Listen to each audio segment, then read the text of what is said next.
Desde pequeño siempre me han gustado mucho las historias, el escuchar cómo las personas habían llegado donde estaban, el escuchar sus temores, sus sueños, todo lo que les impulsaba, para mí era algo fascinante. Y esa curiosidad encontró un nuevo horizonte en el café de especialidad al darme cuenta que detrás de cada taza hay una historia. La historia de las personas que cosecharon, que produjeron, que tostaron, que prepararon este café. Personas que luchan, personas que innovan, personas que no se rinden. Y eso me pareció profundamente humano, profundamente valioso. Dentro de este canal quiero acercarme con personas que son referentes en el café de especialidad.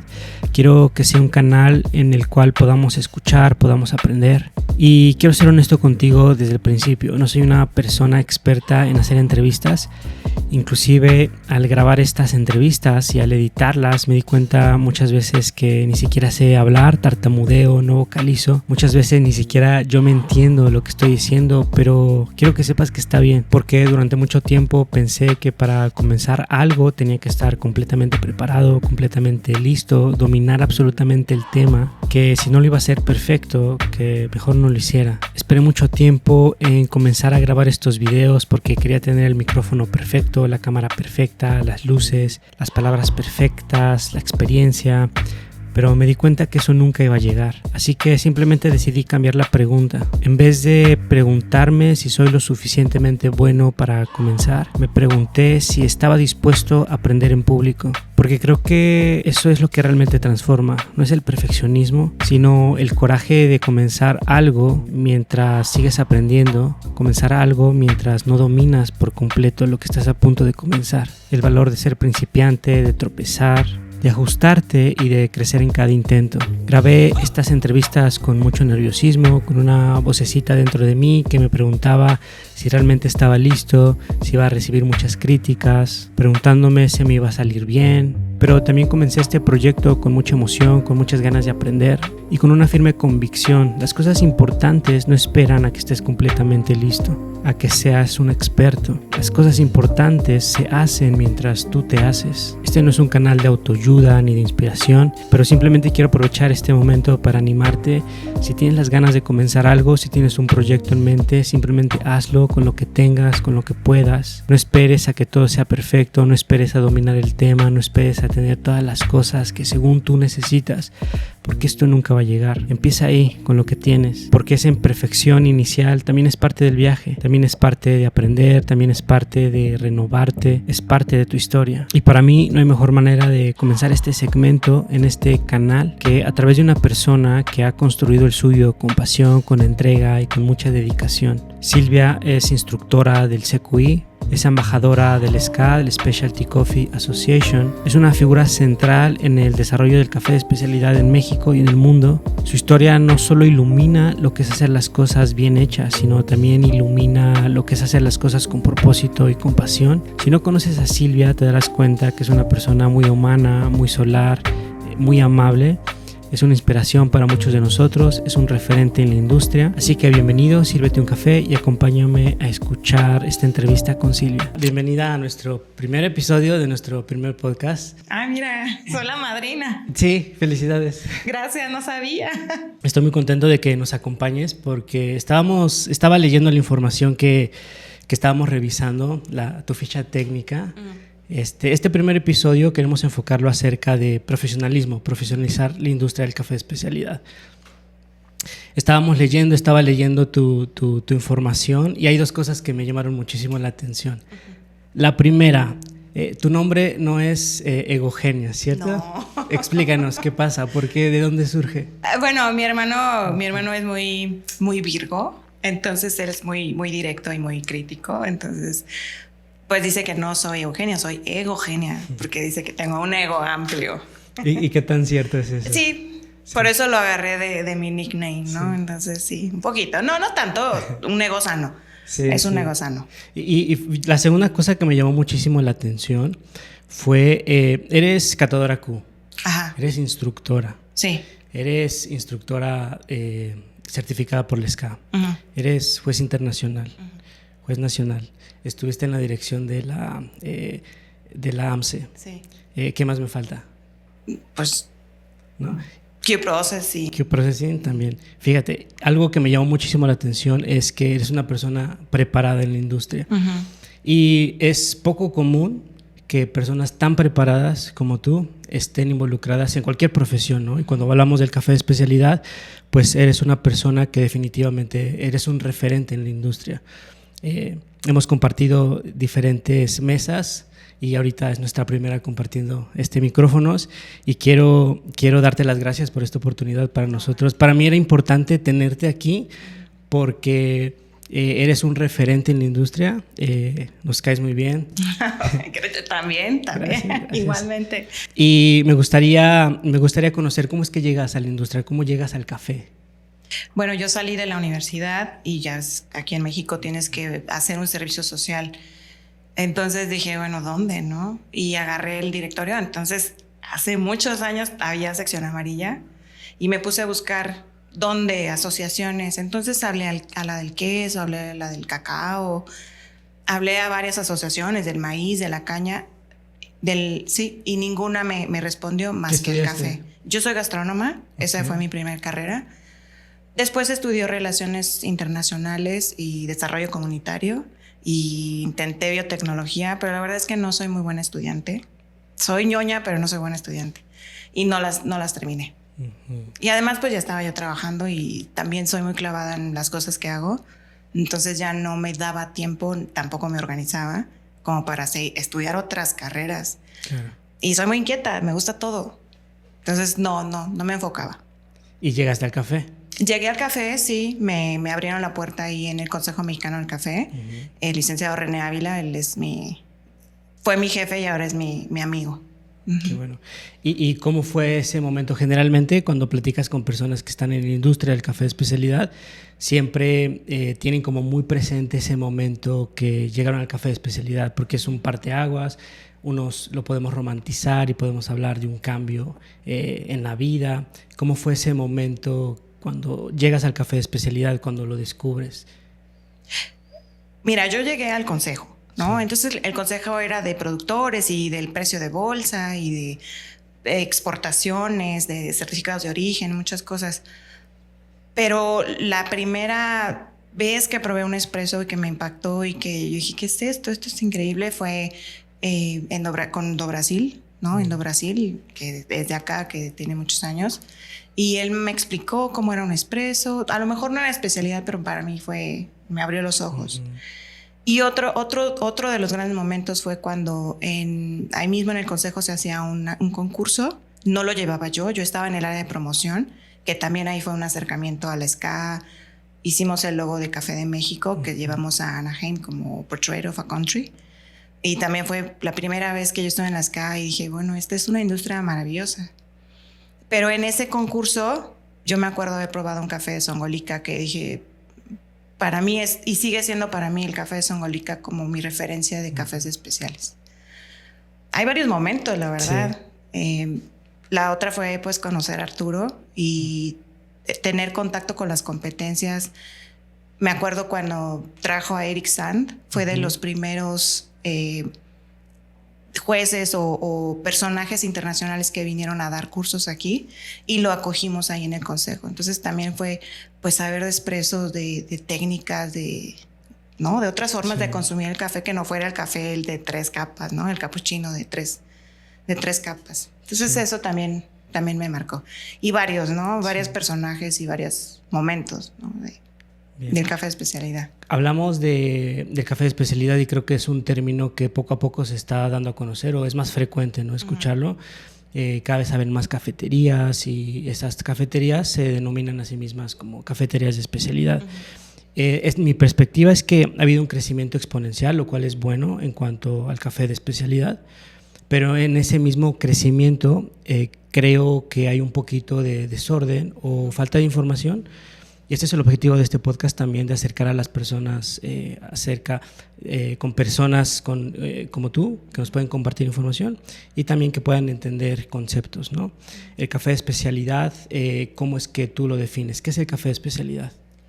Bueno, durante mucho tiempo fue un café de arriba de 80 puntos, ¿no? Era un puntaje y era de especialidad porque alguien te otorgaba ese certificado, un panel certificado de catadores entrenados. Y además tenía ciertos estándares de café verde y de café tostado, ¿no? Lo de 0 Quakers y sin defectos. Y ahorita pues está la misma circunstancia, la misma dinámica que hay, la misma diversidad que existe de personas, pues ya nos queda muy corta esa definición. Y me gusta la definición que está manejando ahorita la SCA, de que es un café de especialidad es algo que tú reconoces que tiene más valor porque tiene más atributos, ¿no? Y es un café, pero además la experiencia del café. Entonces ya se va mucho más allá que solamente un puntaje. Y bueno, para mí eso es muy valioso porque es muy diverso el mundo del café. No podemos solamente hablar de puntajes. Estoy de acuerdo, pero ayúdanos a entender que puede ser como muy ambiguo o muy subjetivo, ¿no? Antes hablábamos de cosas muy objetivas y hablábamos de la puntuación del café, ¿no? Y para nosotros era algo muy cuadrado. Si cumple con cierto puntaje, es café de especialidad. Y ahora nos hablas de que no simplemente es la puntuación, sino también es este aspecto, el extrínseco o algo subjetivo, ¿no? ¿Cómo podemos equilibrar la objetividad con la subjetividad?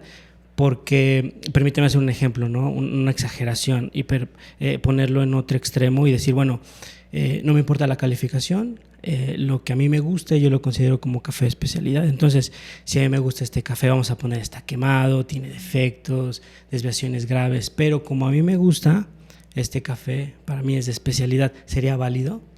Yo creo que no tanto, porque sí puede gustarte a ti lo afrutado y a mí lo chocolatoso, pero sí tenemos que ponernos de acuerdo en qué es un defecto, ¿no? Y no estamos hablando solamente de gusto, sino también un tema de inocuidad, de buenas prácticas. Cuando tú encuentras un defecto, por ejemplo un fenol o un moho, también estás en riesgo de la ocratoxina o de cualquier otro patógeno potencial, que pues no es correcto. Si te vas a tomar un café muy tostado, pues ahí están ¿cómo se llaman? La acrilamida, que eso también es un precursor cancerígeno. O sea, no nada más es de que te gusta o no. Sí hay cosas que te pueden hacer daño que no deberían de pasar a este nivel de especialidad. Si tú te vas a tomar una taza sana, pues tienes notas distintas y ahí sí puede ser tu preferencia y tu preferencia es válida. Pero si es algo que ya no es inocuo o que promueve hábitos o procesos que no son adecuados, que dañan el medio ambiente, pues la verdad es que sí tenemos que ser más cuidadosos con eso. Y nosotros como industria de cafés especiales, saberlo comunicar, ¿no? Así de, bueno, ok, te gusta el mohoso, pero bueno, pues ahí te encargo tu cáncer, ¿no? Sí. En un futuro. Va. Entonces, a ver, si estoy entendiendo, sigue habiendo objetividad porque estamos evaluando el café, sus atributos intrínsecos, se analiza el café en verde, se analizan defectos. Sin embargo, lo que cambia ahorita, que me gustaría profundizar más en el nuevo sistema de evaluación, ¿no? Lo que se agrega son los aspectos extrínsecos, ¿cierto? Sí. Entonces, si pudieras resumir, ¿cuál es la diferencia entre la evaluación anterior, la tradicional, donde evaluábamos el café con un puntaje, y la diferencia con el nuevo sistema de evaluación? Sigue habiendo puntaje. Hablamos de café de especialidad porque en su momento se creó una escala de 100 puntos que era para muy similar a la industria del vino, ¿no? Del café de especialidad, de alguna manera es aspiracional, o sea, busca aquellos cafés que tienen mayor puntuación. Mayor puntuación tiene mayor sabor en taza, por ejemplo. Pero la diferencia es que ahora el catador puede ser mucho más libre para elegir el puntaje. El puntaje que se usa ahora en el formato se puede aplicar para otras industrias, no solamente para el café de especialidad. Y es una apreciación personal porque siempre ha sido subjetiva la calificación. Siempre ha estado en base a nuestras preferencias, aunque digamos que era objetiva y no, siempre ha sido subjetiva. Entonces, el puntaje es una referencia de una formación, de una genética, de una cultura. ¿Qué consideras que son las barreras que impiden que las generaciones, estamos hablando de un cambio generacional probablemente, no en cuestión de gustos, preferencias, ¿cuáles crees que sean las barreras que impiden este cambio generacional? Si bien el café de especialidad, el consumo está creciendo, creo que sigue habiendo una mayor demanda del café comercial. ¿Cuál crees que sea las principales barreras sociales, económicas, si es que consideras que hay? Sí, por supuesto, económicas. Un café de especialidad puede ser caro, ¿no? Entre comillas, pero deja de serlo cuando entiendes el proceso que lleva a producir un café de especialidad. ¿Cuánto cuesta producir un café de especialidad? Y dices, bueno, si a mí me gusta que me paguen lo justo, yo tengo que pagar lo justo por esa tasa. Pero también es la información, el acceso a información. Demasiada información tampoco es bueno. Hay mucha infodemia, entonces no te la crees. Yo creo que mucha gente no se la cree y ha de decir, pues estos baristas, no, me están cuenteando. Sí. Pero también la disponibilidad y pues sí, que tengas acceso a esos cafés.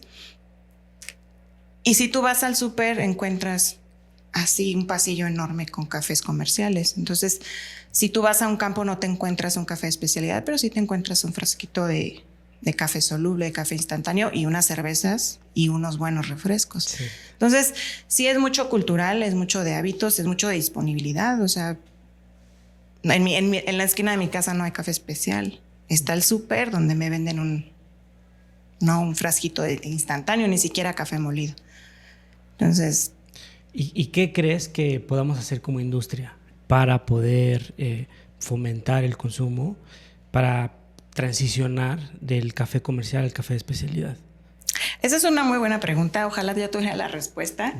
Yo creo que no, yo creo que estamos haciendo muy buen trabajo como industria, pero también la sociedad tiene que vivir un poquito más lento, ¿no? Siempre vamos por lo más rápido, siempre vamos por el fast food, para las cosas que están más a la mano, lo que me dé cafeína, el rush. Entonces voy a la tienda de conveniencia porque la gente toma mucho café de la tienda de conveniencia. Entonces es eso, ¿no? Que podamos tener la oportunidad de ver un poquito menos revolucionados, ¿no? No en versión 1.5 que le ponemos al YouTube, ¿no? Sí. Poquito menos. Lo que van a hacer en este podcast. Y mucha conciencia, ¿no? Mucha conciencia, saber de dónde viene el café, querer saber de dónde viene el café, querer pagar por... Entonces diríamos que nuestra responsabilidad como industria es compartir esa información para tratar de generar conciencia, ¿no? Sí, y también ser muy buenos negocios, ¿no? O sea, saber cómo llevar un negocio a un buen camino, de tal manera que tú puedas seguir abriendo más oportunidades y más formas de consumo, pues para estas personas que a lo mejor no se animan, que les da miedo, porque puede ser muy intimidante meterte a una cafetería de especialidad donde te van a preguntar qué molienda, ¿no? Cómo te gusta, si quieres un cold brew y términos así demasiado exóticos. Sí. Entonces, quizá bajarle una rayita a nuestro expertise, ¿no? A nuestra sabiondez, para poder transmitir lo esencial, ¿no? Que es un medio de vida para muchas personas. Claro. Estuviste en la dirección de la AMSE, eres instructor. ¿Por qué crees que las certificaciones son importantes para el café? ¿En cuanto al café o en cuanto a...? Baristas, tostadores. Mira, yo creo que una certificación, y hoy justamente tuvimos un debate. Un compañero que me preguntaba, mira, yo tengo las certificaciones y no le encuentro sentido. Y aparte son caras. Y son caras además. Pero yo creo que es importante tener un estándar, o sea, saber realmente por qué son las cosas y por qué tiene que ser de tal manera. Claro, y después uno investiga y le mete un poquito más de creatividad a lo que estás haciendo, pero sí es importante tener un punto de partida que sea reconocido por la industria, ¿no? Sí tenemos que reconocer ese esfuerzo como industria. Las certificaciones son importantes para ti como individuo porque es la manera en la que tú vas midiendo tu progreso, ¿no? Sí. Pero no es lo esencial, o sea, no es lo único. A veces, o sea, hay gente muy increíble que no tiene certificaciones y su conocimiento sigue siendo muy válido y siguen siendo admirables. Sí. Entonces, depende mucho de si tienes dinero, de qué es lo que quieras, pero sí que le encuentres el propósito de hacerlas, porque si no, puedes ir adquiriendo certificaciones y tu vida va a seguir vacía. No importa las medallas si no tienes un objetivo de tomar las certificaciones. Claro, podremos hablar de este extremo en el que, no sé, yo pertenezco a una generación donde hacemos mucho énfasis en la preparación, ¿no? Ir a la universidad, sacar tu título, de esa manera te profesionalizabas, ¿no? Y no sé, creo que se mueve un poquito el péndulo y hablamos de una generación en la cual no es tan importantes los diplomas, no es importante la preparación, y entonces decimos, bueno, no importa el título, porque mira, no sé, no me viene un nombre en la cabeza, ¿no? Este cuate Mark Zuckerberg, a lo mejor no fue a la universidad y mira lo que hizo, ¿no? A lo mejor un Elon Musk, ¿no? No fue a la universidad y mira lo que hizo. Entonces, pues no es tan importante la preparación. Y entonces hay un sector de personas que rechazan las certificaciones porque dicen, oye, pues no es tan importante. Yo estoy de lado, no sé si por cuestiones generacionales, que para mí las certificaciones son importantes, como tú bien dices, ¿no? Si no tienes pasión, si no te interesa, si no mejoras, un papel no te va a convertir en un mejor barista. Sin embargo, es una prueba, es un estándar, ¿no? Una asociación internacional reconoce que conoces, que has pasado por diferentes exámenes, y creo que añaden a la industria del café, ¿no? Antes los baristas pues llegábamos a una cafetería porque era un trabajo como en lo que encuentro algo, y creo que sigue siendo, pero el encontrar esas certificaciones que añadan a tu currículum, que puedas obtener un mejor salario, que puedas crecer profesionalmente, entonces podríamos hablar de que las certificaciones añaden. Claro, añaden, pero yo creo que más bien es tu actitud, ¿no? Yo soy muy mala estudiante, ¿no? No terminé esas carreras que empecé, pero soy muy curiosa. Entonces yo creo que no es tanto que tengas el papel, claro, sino la experiencia, el certificado es importante, pero no es tan esencial, sino que aprendas de ese conocimiento, por qué se hicieron esos manuales, esos estándares, ese programa, por qué te hicieron ese examen. Tienes que estar siempre ávido de conocimiento. En este mundo del café no puedes dejar de aprender, y puedes tomar todos los cursos que quieras, ¿no? Y no vas a dejar de aprender nunca. Y pasa muchas veces en las competencias, ¿no? Que competidores o campeones a lo mejor no tienen certificaciones, claro, y son los mejores, ¿no? Claro. Son los mejores preparando un café, haciendo una presentación, claro, controlando la máquina y todas las variables. Claro. Entonces, pero de alguna manera lo aprendieron, ¿no? Quizá no en un curso, pero sí de manera autodidacta, juntándose con gente. A lo que voy es que tienes que mantenerte siempre curioso, curiosa, y aprendiendo y actualizándote. Porque si no te quedas. Sí. Que eso está padre, está interesante, pero también vas rezagando a otras personas, que puede ser el consumidor, que puede ser el productor. No todos tienen el acceso a esa información o a esos cursos, o el dinero para pagarse un curso Q o un curso de la SCA, ¿no? Entonces sí hay una disparidad ahí. Sí. Entonces, pero siempre hay forma. Sí. Y más ahora, ¿no? Con el YouTube. Con YouTube. Sí. Y creo que hablando de las competencias, has visto, y tú que has estado muy involucrada desde la dirección y como juez, ¿consideras que las competencias han fomentado el profesionalismo en la industria del café? ¿Consideras que han aportado de alguna manera? Uh-huh. Mira, si lo ves así muy sin el corazón, es una bobada. Porque es la misma rutina de hace 25 años, donde te preparan unos expresos, te preparan unos capuchinos y unas bebidas de especialidad como si estuvieras en la cafetería. Pero eso tan simple ha tenido un impacto en la industria tan importante que dices, bueno, algo tiene estas competencias, esta magia, que cada año se inscriben y cada año compiten e innovan y buscan e investigan y se meten con científicos y van con el productor. Entonces, sí es una rutina que no ha cambiado, pero ha creado tanto y ha generado tanto conocimiento que todos los que son críticos pues realmente no la han vivido como la deben, o sea, como la pudieran haber vivido, nosotros, ¿no? Como nosotros, sí, ¿no? Sí, o sea, dices, pues me van a servir un espresso, una bebida de leche y una especialidad, sí, y me lo van a servir bonito. Va mucho más allá. Todo lo que implica, ¿no? La preparación, el controlar los nervios. Se preparan meses para esos 15 minutos. Sí. no solamente en la parte de prepararlo, ¿no? De la técnica, sino van al origen, van, platican. Y es un crecimiento para el que compite, pero también para el que es como juez, o sea, como el que participa como juez, aprendes mucho, ¿no? Y das mucho también. Hablábamos de las competencias, ¿no? México, si bien hay varios campeones en México, en las competencias internacionales no hemos dado ese paso. ¿Qué consideras que le falta a México para poder?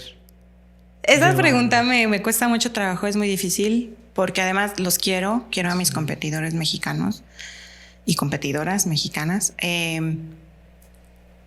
Ay, no, qué difícil. No sabría decirte qué es lo que pasa, porque técnicamente, emocionalmente, psicológicamente, de actitud, de café, están listos, o sea, son grandes campeones. Los jueces mexicanos eligen bien a sus representantes. Yo lo que te puedo decir es que allá, o sea, ya en la mundial es muy complicado. El nivel es de mucha exigencia, son muchos competidores, son muchos criterios y son décimas a veces de diferencia ¿no? O en ese momento el juez se distrajo y ya no le puso ese punto 5. Son demasiados factores, ¿no? Entonces, no sabría decirte. Mucha gente dice que es el café o que no, que malos representantes. Por supuesto que no. Y cafés, pues tenemos cafés de tazas de excelencia y muy buenos. No sabría decirte por qué no llegamos. Quisiera, si lo supiera, haría yo algo al respecto. Pero bueno, o sea, Fabricio, me acuerdo y se me pone la piel chinita de su presentación y de ese momento cuando estaba en el segundo lugar, cuando iban a anunciar el segundo lugar. Y no lo puedo creer. Sí. No podía yo creer que no hubiera quedado en primer lugar. Y uno que ha estado ahí en las competencias, en las finales, sabe que es bien difícil. Ya en la final son puntitos nada más de diferencia. Y dices, ay, lo hice mal, juzgué mal, me distraje, fui injusta, pero no, es lo que es. Sí. Es lo que es. Pero... Y ahorita estás como embajadora en el nuevo... en el CBA. En el CBA. Uh-huh. ¿Cuál es la necesidad? ¿Cuál fue la necesidad? ¿Por qué cambiar la manera en que evaluamos el café? ¿Era necesario? Bueno, sí. Ahorita estamos viendo los precios del café altísimos. Hoy estaba a 376. Es increíble, ¿no? Está subiendo mucho. Pero en otras situaciones no. O sea, en otras situaciones el café no alcanza a cubrir los gastos de vida de un productor. O sea, de vida, no de producción, sino de vida de un productor. No está haciendo negocio para todos. Entonces estas disparidades ya no podemos ocultarlas, ya no podemos hacernos de la vista gorda, ¿no? Entonces, sí traer a la mesa estas cosas que a la gente les importa, ¿no? A las personas nos importa, que es que todos podamos vivir del café dignamente, que haya un medio ambiente próspero para el café, que no estemos... o sea, que tengamos café para el rato, ¿no? Para nuestras próximas generaciones, porque así como vamos, pues no va a haber. No va a ser negocio para nadie y no va a haber café para nadie. Bueno, es un poco dramático, seguramente sí, pero ¿cómo lo vamos a vivir? Donde hay gente que no gana y donde hay gente que está pobre, cuando otros están ganando muchísimo y haciendo muchísimo dinero, no es lo más adecuado. Y tampoco podemos estar viviendo dependiendo del precio de la bolsa, ¿no? Viendo a ver estos vaivenes que a todos nos tienen nerviosos. Digo, padre para el productor que esté ganando 3 a 3.70, ¿no? Su café, cosa que no se había visto hace muchos años. Pero entonces los que son tostadores, los que dependen ¿no? de ese producto, pues ¿qué pasa, no? ¿Quién va a absorber? El consumidor, el tostador. O sea, son muchas cosas. Y no quiere decir que el tostador o la industria sean malas, pero también tienen sus propios gastos. Tienen que pagar nóminas, tienen que pagar rentas, IMSS, impuestos, un montón de cosas. Entonces sí, como que se hace necesario repensar la forma en la que se evalúa o se le da valor al café. ¿Y de qué manera este nuevo sistema de evaluación, el CBA, considera todas esas cosas? Bueno, trae esa parte extrínseca porque los estudios que se hicieron demuestran, sí, el puntaje es importante para la decisión de compra de un café o no, pero es más importante todo lo que está alrededor, ¿no? Nuestras ideas o nuestras necesidades como compradores. Entonces, certificaciones, sustentabilidad, si lo producen mujeres, si no hay maltrato a los niños, todo ese tipo de cosas sí son factores decisivos de compra. Entonces, trae esos factores extrínsecos como para darnos una idea mucho más holística, mucho más perfecta de cuál es el valor de un café, más allá de solamente un puntaje. Cuando me certifiqué como Q, el tema de acostumbrarte a la evaluación del antiguo formato era un rollo, ¿no? Uh-huh. Ahora que hay un cambio en el nuevo sistema de evaluación, vemos más formatos, vemos aspectos, ¿te has enfrentado a esta renuencia o a barreras, a lo mejor generacionales en los catadores? Oye, Silvia, estos son muchas hojas, no me gusta, es muy subjetivo, preferimos el antiguo. No tanto, al menos no en el curso. En el curso... O no te lo dicen. Nada. O no me lo dicen. Pero, o sea, sí usan el formato, sí les parece fácil de usar. No sé si lo están aplicando en la realidad. Uh-huh. Aquellos que están usando el formato de 2004... pues de repente tienen que volver al formato anterior porque, o sea, son 20 años. Sí. 20 años, sí. 21 años, son 21 años de haberlo usado. Formó la industria. Hablamos de cafés especiales gracias a ese formato de 100 puntos que es y hay que agradecerle, ¿no? Pero pues ya las nuevas generaciones o las personas que van adentrándose en la catación ya van a empezar a usar estos nuevos formatos sin el entrenamiento previo, ¿no? O el condicionamiento previo. Van a usarlo como se debe usar, que es separando los diferentes tipos de análisis, ¿no? Ayudándole al cerebro a entender mejor el café de una manera más consistente, con menos error y más justa. ¿Cómo visualizas el café dentro de 10 años en México? Me gustaría darte una buena respuesta al respecto. Ahorita siento que está muy revuelto. Hay muchos pensamientos. Cuando está tan alto el precio, claro, da mucha alegría. Pero dices, ¿qué va a pasar con la calidad? ¿El productor está comprometido con la calidad? ¿El comprador hizo su tarea de crear relaciones con el productor más allá del precio? O sea, de véndeme el café lo más barato que puedas. A mí en 10 años me gustaría ver que esas relaciones que se hicieron correctamente, que son sólidas, pues perduren en el tiempo, ¿no? Y me gustaría seguir viendo progresos en calidad, no retrocesos. O sea, no me gustaría ver una industria con café caro y malo, porque entonces volvemos al garbanzo, ¿no? Sí. Al café con garbanzo. Y además caro, pues no. Sí me da miedo, me da gusto, pero me da miedo también que sea una mala señal para el mercado. ¿Qué mensaje te gustaría dejarle a todas las personas que nos están escuchando para inspirarlos a conocer más y consumir más café de especialidad? Un poquito eso que te decía hace rato, pararle un poquito al tren, sobre todo los que vivimos en ciudades grandes, sí. Darse ese tiempo de explorar qué te metes a la boca. Sí, creo que entre más tengamos esa disposición y la disposición a evaluar, a distinguir atributos, creo que seremos más exigentes. Claro. Estaremos dispuestos a pagar más por un café, a interesarnos más por lo que está detrás de ese café y no simplemente por lo que es tendencia o por el estatus que te puede dar, ¿no? Claro. La taza de café.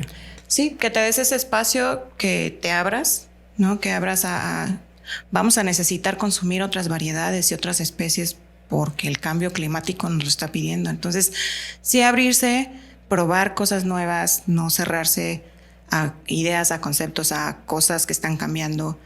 Eso sería, ¿no? Bajarle una rayita al estrés, más conscientes, más presentes Cuando te estás tomando una taza de café, tómatela bien y todo, hasta el fondo. Pero con mucha conciencia. Pues muchas gracias, Silvia. Muchas gracias. Ha sido un placer tenerte por aquí.